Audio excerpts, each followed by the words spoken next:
I finished a $1.2 million, 933,000 square foot project. It was a senior living facility, and we walked away about a $2,000 profit on that. So most people don't know what goes into running a construction company, not just the bills, but the pressure behind every decision. So whether you're a homeowner managing a commercial portfolio or trying to scale your own business, this episode is going to hit you and resonate with you. We've got Sterling Hughey with us today, a good friend of mine. We've been able to really build a strong bond just on a lot of the like-mindedness that we have. Obviously launched our networking group together here in Michigan. I'm grateful to have you on that. Thank you, man. Your help means the world. But I want to dive into your story and I know it's going to resonate with, again, just all the above that I mentioned. So talk to me about Sterling Construction. Was it built out of a vision, or was it built out of necessity? It started off as a necessity. And just like other, young individuals out here that have a dream, a vision, a passion, they want to apply that to making a means to be financially stable, right? So I needed to make some money at one point in time. And that's where it all started. And once you start to develop some skill sets, people see things in you. I always say listen to the crowd or listen to the fans or whatever it might be, because they're going to give you that feedback that you need and start really unveiling some of your talents that you have and some of the key points that could take you to, your next breaking point in business, which is essentially growth, right? Love it. Love it. Every business owner has been through this if they can push through it, right? What was the moment where everything nearly collapsed? When we got into the program, I was using all our own capital, right? So for guys out there that are in construction, you always want to make sure you have a line of credit or some type of backing. And at some points in business, you only know what you know, right? Hopefully you got a mentor or an advisor out there that can kind of, get you to the next level without having to hit your head against the wall like I did so many times. But our cash flow was probably about down to $10,000. I invested probably about $200,000 into this program. We came to a point where we were supposed to receive our first payment. All I got was crickets. They were knocking on the door, and they were just pretty much passing down empty promises to us at that point. And so when it came down to all of my staff at that moment, Mike, I didn't have any money to pay them. And that's a very hard conversation when you have an office manager, an assistant manager, production manager, director of production, an estimator, your business development manager. They're all looking to get paid. And that was a very, very hard conversation that I had at the time. So I had it, and, by the grace of God or whatever was going on at that time, and it must have been me and my dedication to the team and they're respecting me and the respect in the company, and then believing, right? You got to have that belief system. And I guess they believed in me at the time. And that was great because they stuck around with not getting paid for 2 weeks. And that was tough, man. And these are the kind of things that happen in construction and in business in general and stuff. Not a lot of people want to shed light on that, but it's real. And that was a real reality at that time. We ended up overcoming it. A lot of hair loss after that, but we got on the bigger and better projects. And now the learning curve is making sure that we vet the programs and or contracts a lot more intensive, and then also making sure that we have a good point of contact within those departmental, partnerships over there. So To make sure you get paid.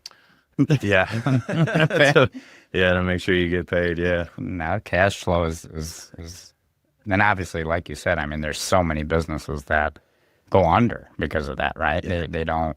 So I'm happy you guys were able to obviously push through.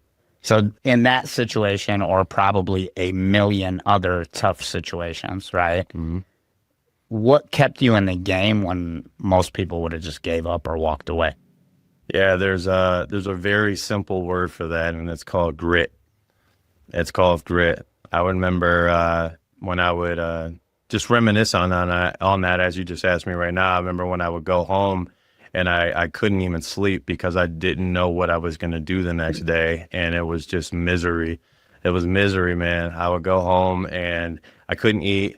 I didn't have an appetite.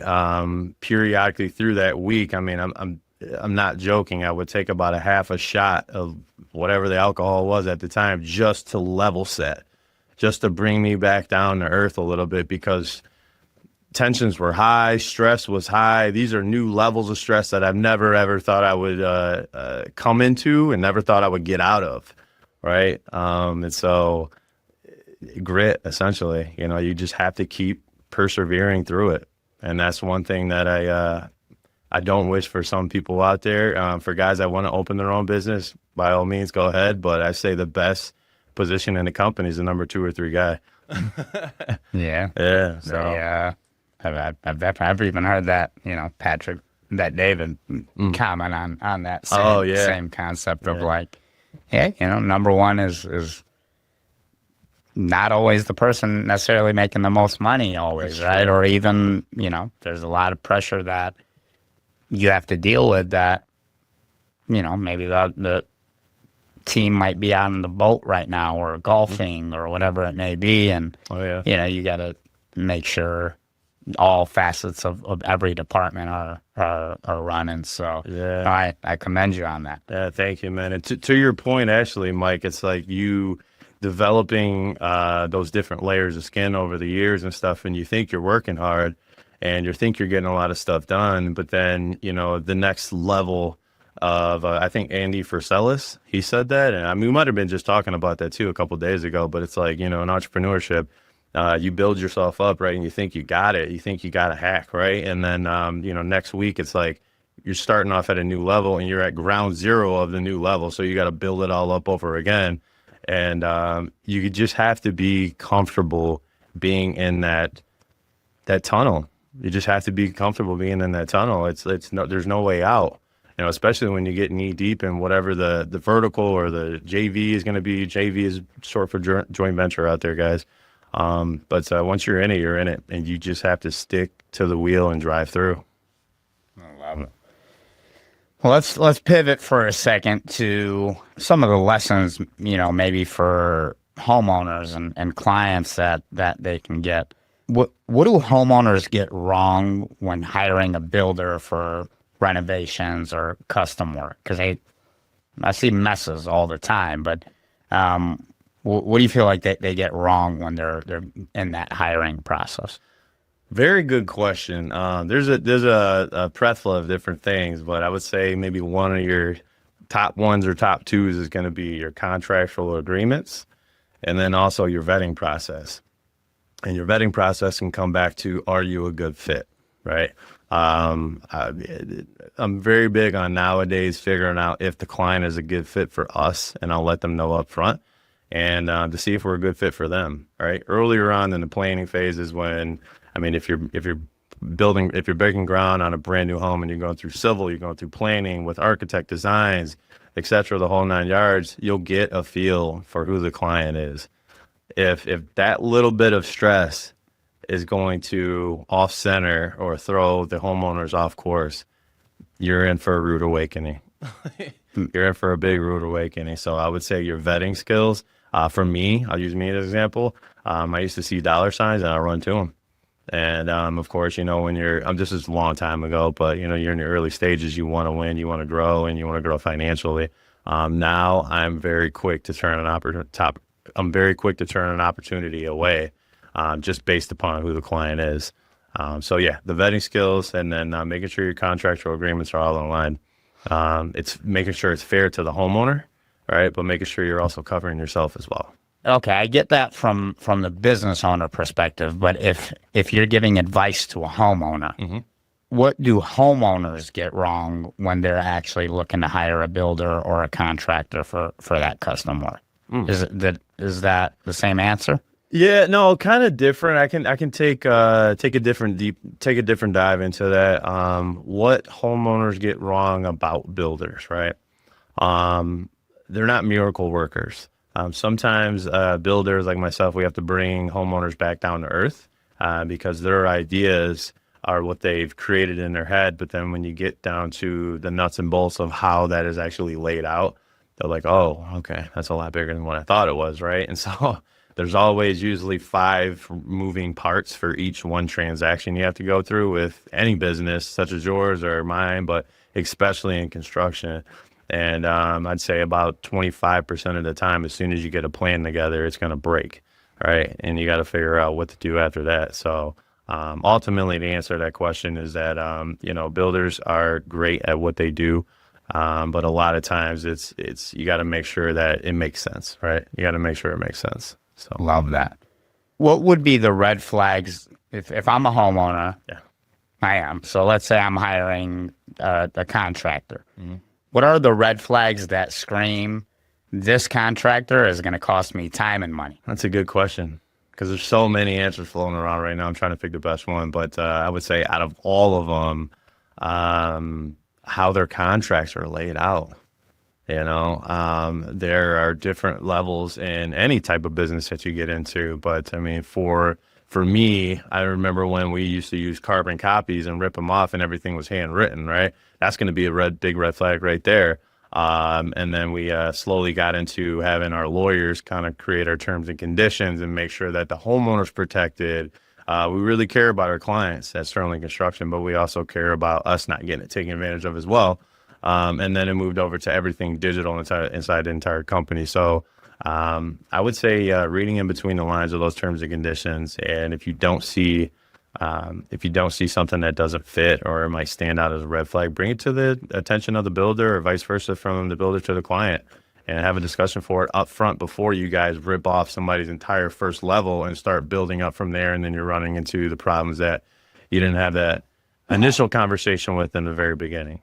So having that upfront conversation is very huge, very huge. Love that. So if I'm going to hire in a contractor, obviously if they come to me with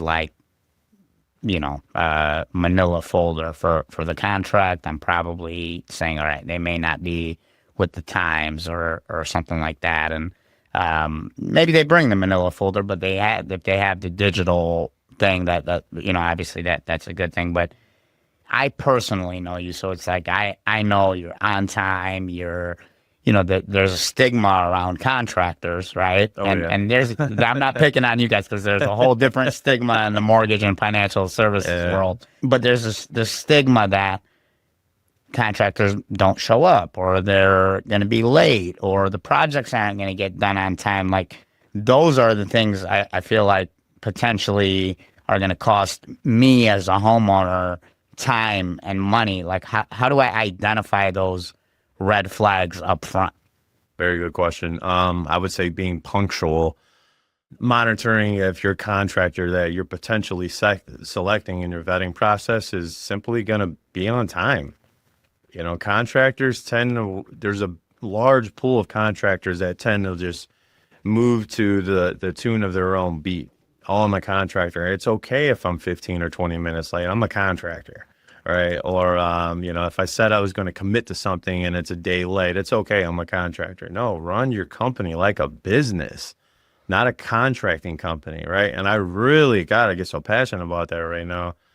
Just because there's so many contractors out there that make it harder for the guys like myself and some other names I can think of right now that are really striving, growing, not financially, but for the greater good of the clients. Right. And changing the name of the blue collar entrepreneur.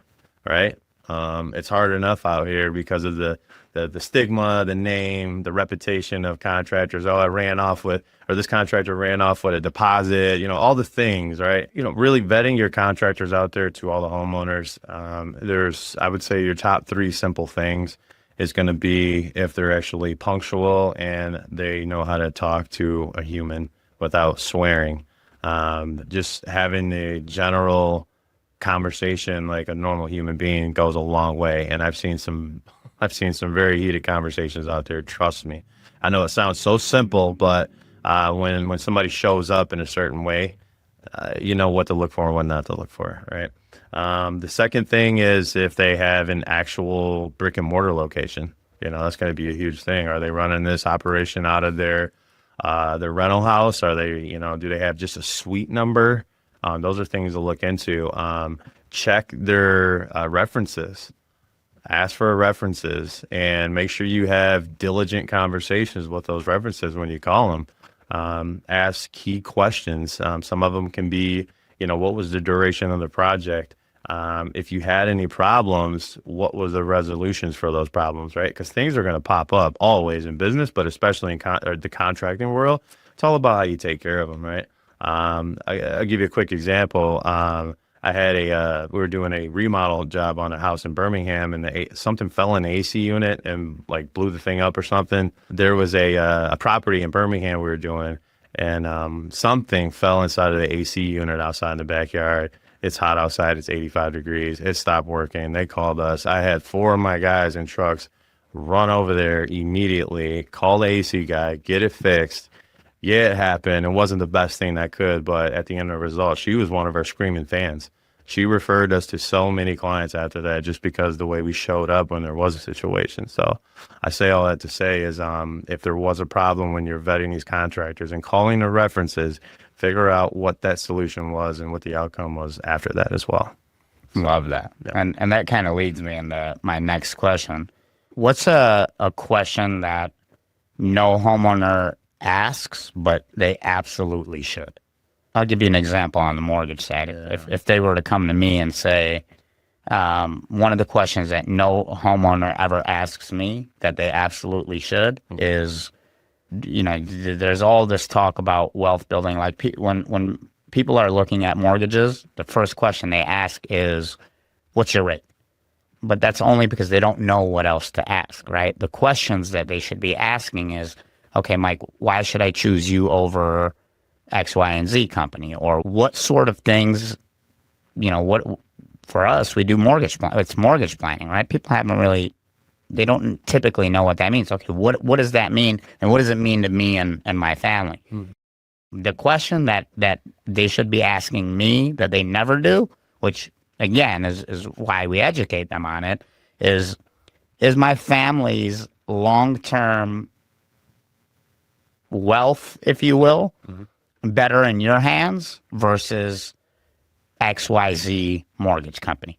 And the answer is, of course, on our end, yes, depending on who we're going up against, because like I talked to you about the whole before, during, and after, and then we start to talk to them about things that are 10, 20, 30, 40 years down the road. So we have a long-term vision for them. Okay, so if somebody's payment is $17 cheaper, but we just showed you how to create an extra $3 million in tax-free liquidity over a 30-year period, same scenarios, both pay off the house, one leaves you with $3 million more dollars, then we're not going to talk about $17 a month, right?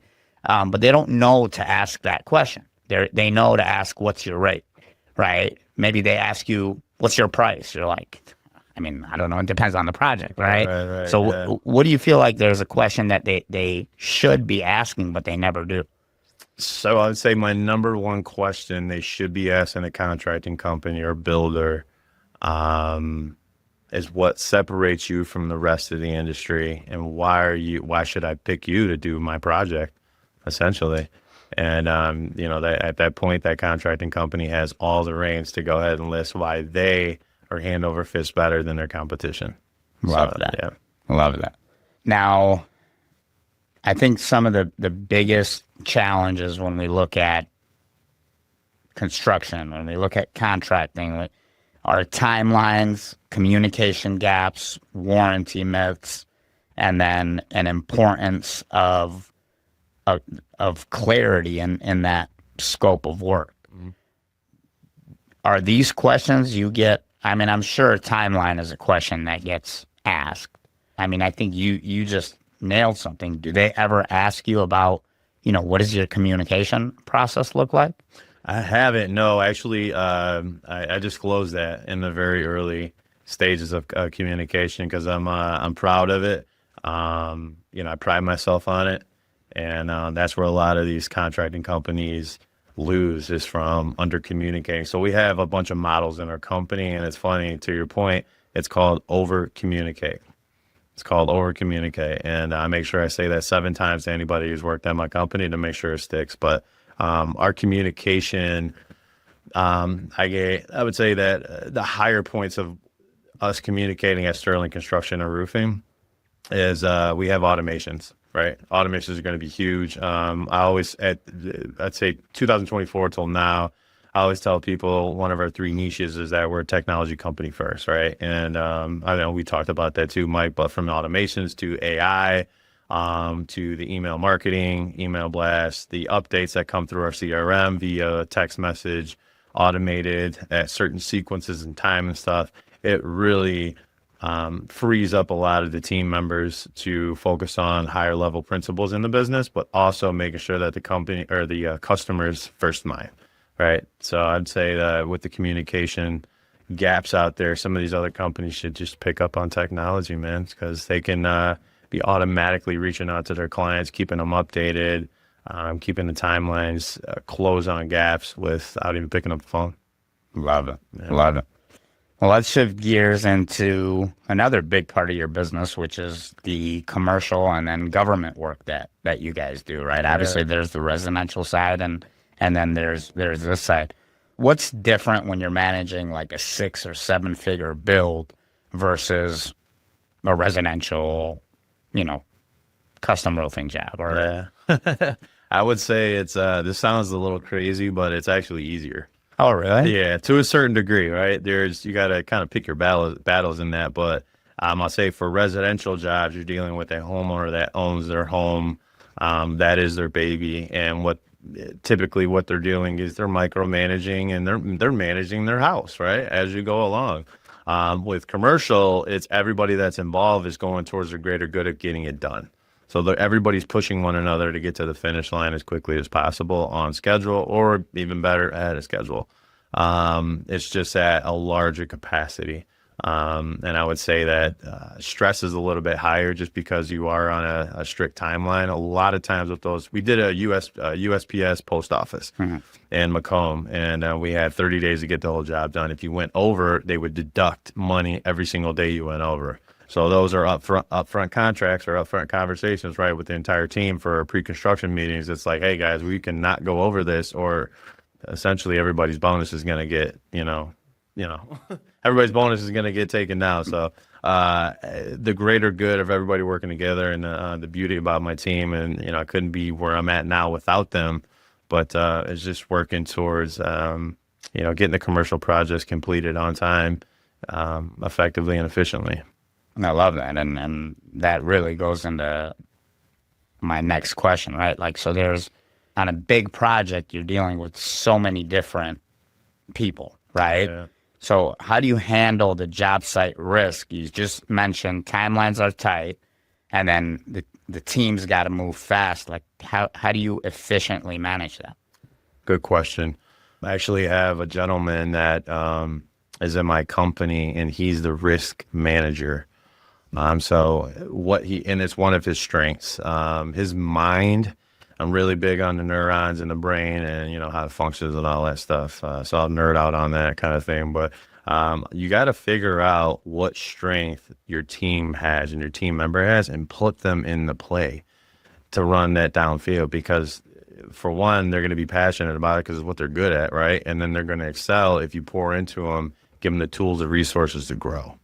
Right. So for the gentleman that works in that department, he oversees anything that's a risk or manages the risk before it gets to a certain point, and mitigates it along the way too. And if it gets, we have a stature in our company. If it's A or B problem, I don't really hear about it. If it's a C problem, then they're going to bring me in and we put our heads together as a team. So outside of that, everybody in the department has a framework of a 1-3-1. That's and I guess they got that from Dan Martell.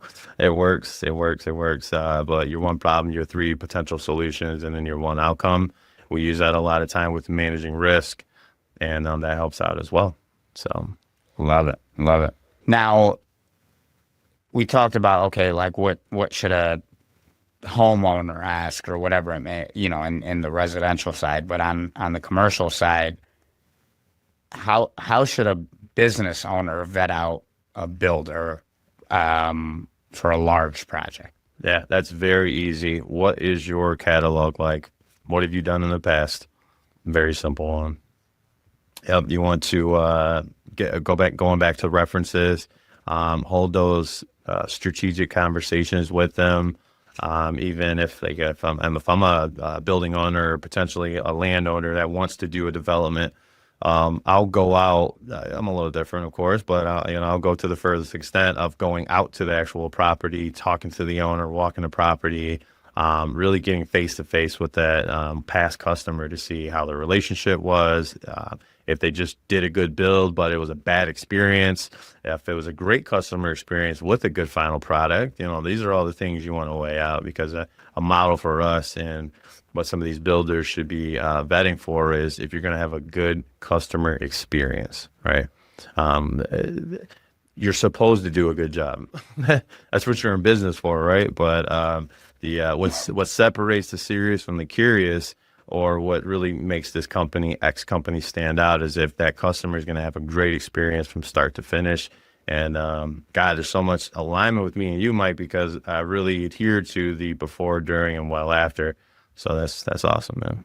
Absolutely, man. No, I'm grateful, obviously, for our friendship, True. the business, side of things, the collaboration, and definitely the alignment.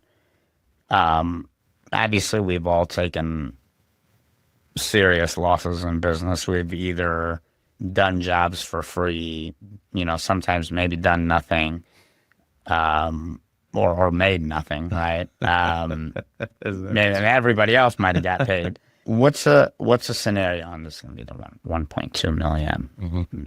What's a scenario that maybe a large commercial project that you did all this work and maybe everybody got paid and except for Sterling? Yeah, I'll never forget this. Contracting companies will use these terms and say, man, you lost your ass on that. But for the purpose of this conversation, there was a 933,000 square foot senior living facility that was built in Farmington Hills. We were just trade specific on that job, so we didn't develop it. We weren't the GC at the time. We got hired in to essentially use our services on it. So we did all the roofing, which is a huge roofing system. It was about 3 football fields. And then there was roughly about like 800,000 square feet of siding. The siding went great. The roofing went okay, wasn't bad. But the estimating on the front end of things went horrible. Because about halfway through the job, and this was about 5 years ago, but halfway through the job, we do a profit analysis as we move through. There is change orders. Some change orders get denied. There's a million things that can come up, but I'm running the numbers with my CPA, and it comes back to where we're profiting $2,000 off a $1.2 million job. Talk about agony, pain, misery, and all the things when you're halfway through a $1.2 million job and know you have to finish this entire thing and only make $2,000. Oh man, I'm telling you, I had to dig real deep into my soul and pull out something that was stronger than me. But yeah, we ended up getting it done, and I tell you, that was a very expensive lesson, one of many, and then hopefully some of the last. No, man, it's sometimes we don't have a choice but to. And I always believe in the silver lining and on things, but no, it's definitely not fun working for free. I've been there. Now, okay, so I know what your team looks like. We talk all the time. We mastermind together. We share ideas. But you lead a team now. But what did early leadership look like before the wins? Not really understanding what leadership really was. Earlier on, to your point, it was sell, build, collect. That's what it was. There was no leadership. There was, you're one body and you have half the skills. Okay, this is your seat. Let's get it done. And that's what it was at the time. Another component of it during the early phases of Sterling Construction was do as I say, not as I do. Terrible model. Terrible model. I remember that I told that to one of my newer sales reps at the time, again, 4 or 5 years ago, 5 years ago. And 2 weeks later, he quit. I was like, why the hell did he leave, man? Everything was going good. I wonder why. A lot of times, employees will quit their owner. They won't quit the company, you know? And that was another component of leadership that I didn't really understand. And then also, not understanding decentralized command. You have to give the ownership of the task, the mission, the department, the goal, the project to somebody and give them free reins, but keep them within the bumpers, essentially, right? So that was another thing, a micromanager to the fullest, doing all the things wrong, right? So that's kind of what it looked like at the early stages, man. Just, yeah, a disaster. No, I hear you, man. I no, definitely. It's funny because I never liked being micromanaged, and then early in my, I think, maybe one of the first mortgage branches I opened, I was like this heavy micromanager, and then I'm like, wait a minute, that's everything that I don't like, right? Mm-hmm. So I started to change those things. Yeah. Giving advice to other leaders or even people in your field, what would you say the biggest mistake people make is when they step into leadership roles in the construction world? Not being a good model for your company. I think that's number one. Not being a good model. People are going to watch what you do. Your team is going to be watching your every move. When you think they're not watching you, they're looking at you. And so you need to be that mirroring image of your standards, your core values, how you walk, how you present yourself, how you talk to customers, especially when moments are heated. When a customer is, cutting up on the phone or might be distraught, or they could be cussing you out as a business owner. Handle your professionalism at a high level, like a player. And I'm telling you, you will see your team mirroring that as well. So I love that. I mean, that was almost the answer to my next question, probably, which was, what do you do when things go wrong and your team is looking to you for direction? Really good questions today, man. I'm loving it. Excited to be here again. Likewise, we're grateful to have you, brother. Yeah, thank you. So when things are going wrong and your team's looking at you for the next move, what I personally do is I lean back on decentralized command. I know I just said that again, but you're mitigating any risk that one of your team members could create. So essentially, if your operations coordinator, for example, if you know that on a worst case, best case scenario, they can take this problem on, and if they fail miserably, they're not going to burn the whole house down. It might be a small garbage can fire, so to speak. You're going to give that task to them and say, hey, listen, I trust you. I believe in you. I know you can do this. Go ahead. In the back of your head, you just got to empower that team member. You have to empower them. Let them know that don't be nervous. You have this. You got it. I believe in you. And, that's really how you mitigate a lot of things off of yourself as a leader. It's really just giving it to other people, however this might sound, it kind of is what it is, but you're riding the success of your business off the backs of your team members.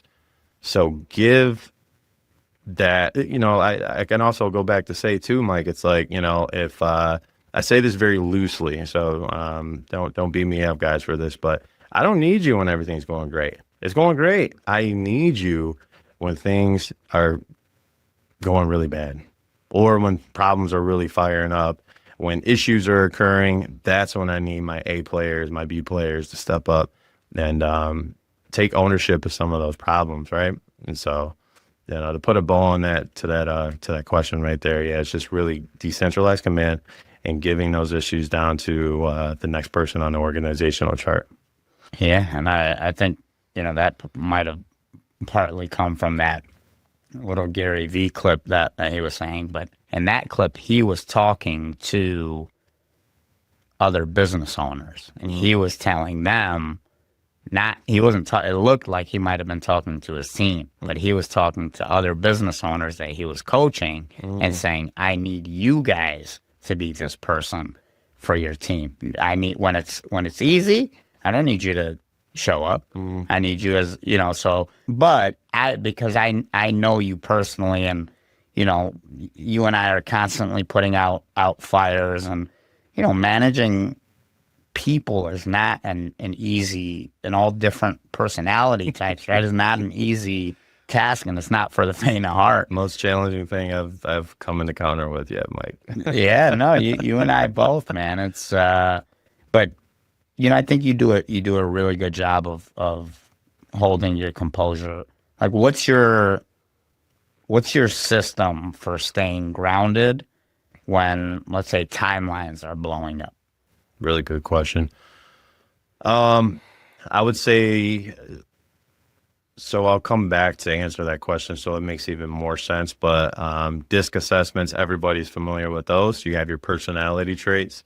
You got ones that are more core to a person versus the smaller attributes that come along. But you have people that are like high Ds. They're more dominant and social, energized, all those things. They're typically going to be a lot more like outgoing and happy and stuff, like higher, right? And then you have, your introvert kind or more steady pace.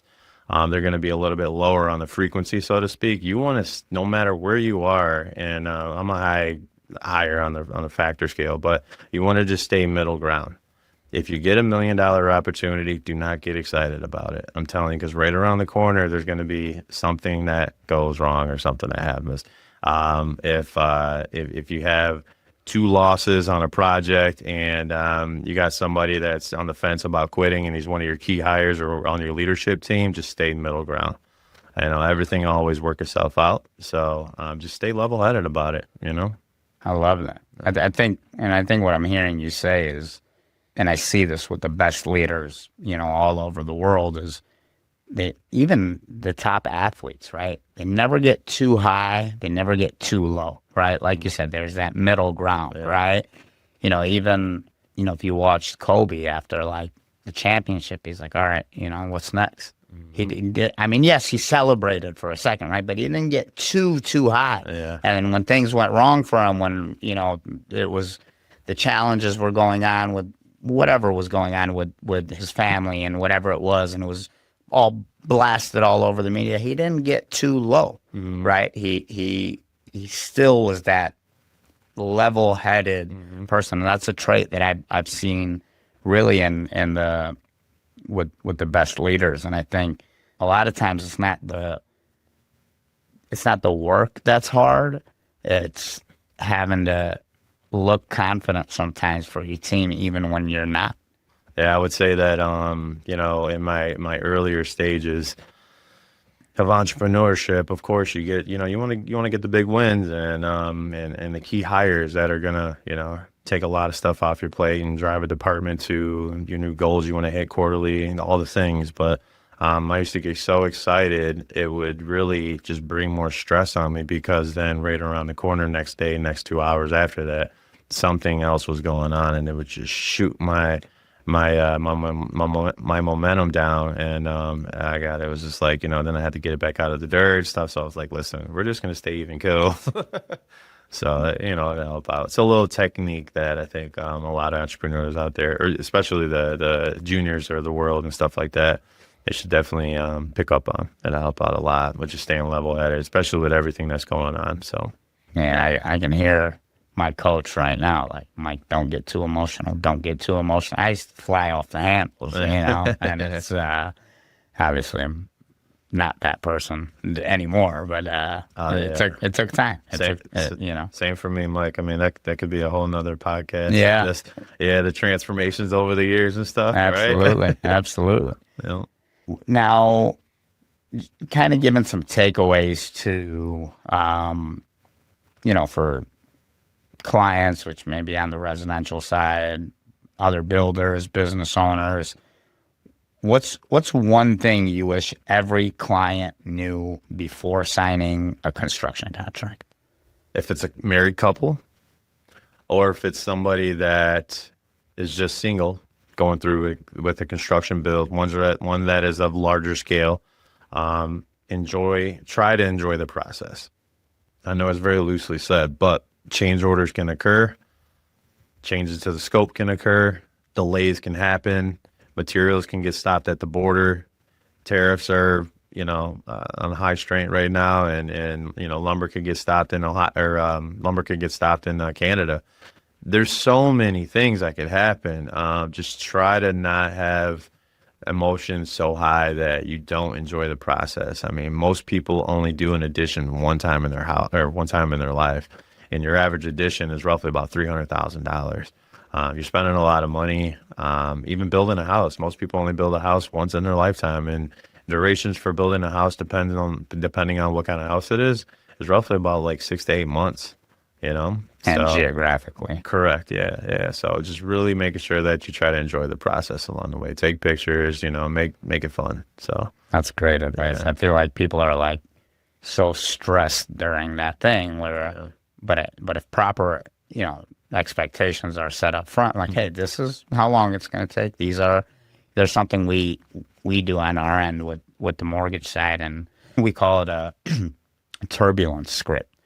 You get on an airplane, and if you get on a flight right now and the pilot says, hey guys, we're expecting some turbulence, nothing to be worried about. It is going to get a little bit bumpy, but we're already anticipating it. We already know how to navigate through it. We might have like a 5-minute delay or a 10-minute delay in our flight because of that. Well, then the turbulence hits and you're like, oh, okay. Right. Now, if the pilot doesn't say anything about that, and then the plane just starts boom, boom, boom, boom, right? Yeah. Well, now everybody's freaking out.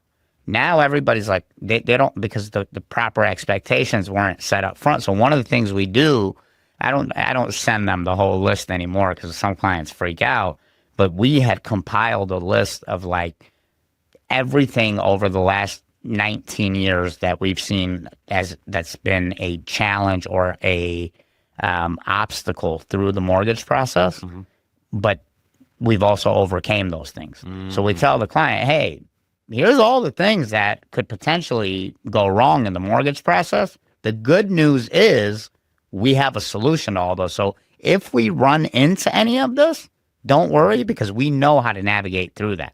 Then when it comes up, they're like, oh yeah, he told me that could happen, and he told me he's got it as well, right?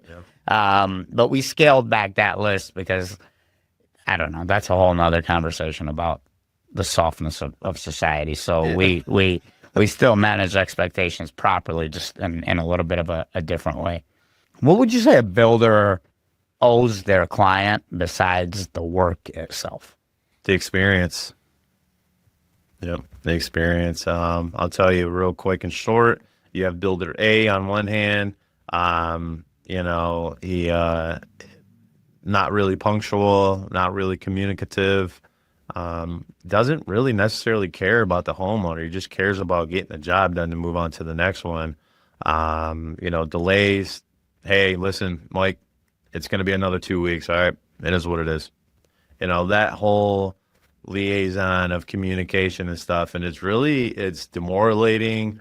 It's very sad because then that customer is set in a relationship that's going to carry out for another 6 to 8 months. It's like, it's just like a bad relationship, a bad marriage, right? You're married to that builder for a short period of time. Halfway through a build, I've heard of some real bad horror stories, but halfway through a build, you could go find another builder, but they're going to take advantage of the situation financially. And hey, if you have to pay me 25% more to come in here, and those architectural plans aren't from my firm, they don't have my stamp, like all the things. So yeah, I would say that, builder B, on the other hand, with delivering that great expertise and experience, is going to make sure that they have a project manager as a point of contact. They're going to check in with them daily. They're going to have Zoom calls with them weekly, like we do. We also have a customer portal that no matter what happens with communications, green stickers are pretty much good mile markers for getting payments, and also making sure for the client side of things that the project's getting done to spec, on code, passing code. All those things go in our customers portal, the permitting, documentation, the financial records, the whole 9 yards. And for them to have the freedom to go in there and look at, at any cost or any time, it's relieving, right? It's relieving, So I would say that would wrap up, Builder B and the great experience that a client can have with them. So Yeah, I think one of the things I heard you say, obviously experience. I think the other one, which I know you're great at, is communication, clear communication throughout the process. Yeah. Now, so for anyone building their business right now, what's one system or habit that changed everything for you? Manuals changed everything. Like SOPs? Correct. Yep. Standard operating procedures in binders, laminated. Anybody, you could walk into my business and open up the manual for project management, and you could know what to do from start to finish. It wouldn't be the quickest, right? You'd have to flip through pages and say, okay, you're checking X, Y, and Z, but you would know the process and how to get it done correctly and carefully. I mean, we were putting out fires left and right. We were, people were duplicating things that didn't even need to get done. It was madness, structured chaos, structured chaos. And again, this is, for the viewers, this was a long time ago. You only know what you know at a certain point in time. But when I got with, one of my coaches, Lee Haight, a couple things he asked me, but out of those, one of them was, why don't you have processes? And, that opened my eyes up to that. And, we created our manuals, as I like to call them, for each department. And training was great. Somebody would come in and, you dedicate them a rock, which is a quarterly goal. That quarterly goal would be to make sure you study, rehearse, and memorize the manual for your department. And so that took off 30% of training from the trainer or their superior at the company at that time. So not only efficiency was just through the roof, but, training up people to get them on par so they can actually start producing for the business. It was like night and day. So helped out a lot. Love it. Love it. Now you've been through your rebound. I know it's not a one-time moment. That's why the red line goes up and down, right? Because the rebounds aren't just a one-time thing. But what do you believe about now, about success, pressure, or people that you didn't back then before that rebound? I thought it would never end and my career would be over. And at the end of the day, everything will be okay. You have to prevail. You have to keep going. For some of these people watching this, there a lot of things don't have to have a secret sauce. You don't have to reinvent the wheel. We have another motto at my company is keep it stupid simple. Don't have to complicate things, and back to your question, I was in some of the worst financial problems from, municipalities not paying, from staff members that didn't get trained up, which was ultimately my fault. Take extreme ownership, like I said, but, projects going left, you having to correct things, your name's on the line, all the things. And, at one point in time, I thought my career was over. I had some very hard conversations with my lawyers, and he was pretty much telling me to throw the towel in. And I told him, no, I'm not doing it. You're crazy. You're out of your mind. And financially, it sucked. But, here we are now. So I love that. Love that. And then what would you say is something you believe now that you didn't believe at all when you started your journey? To answer that question with the most vulnerability I can come to find for that question, Mike, is believing in yourself in general. Back when I was younger, I was a high school dropout. I never been to college a day in my life. My brother was into illegal activities at a very high level, come to find out. And my dad was a great dad. He was always there for me. He was just him in a truck, chuck in a truck, essentially, and it was either left or right. And, flirting with the line on the left side, you come to find out that that's not really the opportunity that you were looking for. And so then you flirt back to the right and believed in myself, right? And, from working on a roof straight out of high school to now I'm building multi-million-dollar properties. You have to believe in yourself and you have to persevere. And everything, you put one foot in front of the other, make sure you got some guidance and coaching, and again, believe in yourself. Any door will open for you. I'm always so in my head, nothing's never good enough. Where's the next peak? All the entrepreneur things, right? It's hard for me to pull back the lens and like take a look at where I'm at currently versus where I was before. And so for anybody out there listening to this, you put in the effort, you get the right people around you. Mike, thank you for just being you, man. You inspire me in so many ways. You just being you don't even have to try to help me out. You just drive me to different levels, man. And it's a lot of times I don't think it's powerful, man. So for everybody out there, again, believe in yourself, surround yourself around high level players or somebody that's better than you, anybody that you can bring into your circle that's going to drive you towards success. And that's the way to go. The doors are going to open. Love that, man. Love that. So obviously, Sterling, I'm so grateful again for not only your friendship, all the ideas we get to bounce off of each other, and I couldn't agree more about it's rare to find people like yourself, and same like thank you, man, and what you said means the world to me. So I'm definitely obviously grateful that you're here. Where can people find you after listening to this? If they want to reach out to you, where can they find you? If you guys are interested in any construction services, don't think twice about it. Just call us. And majority of the time it will be in our wheelhouse. You can call us at area code 248-802-3900. If you prefer the social media route, you can do Sterling__construction.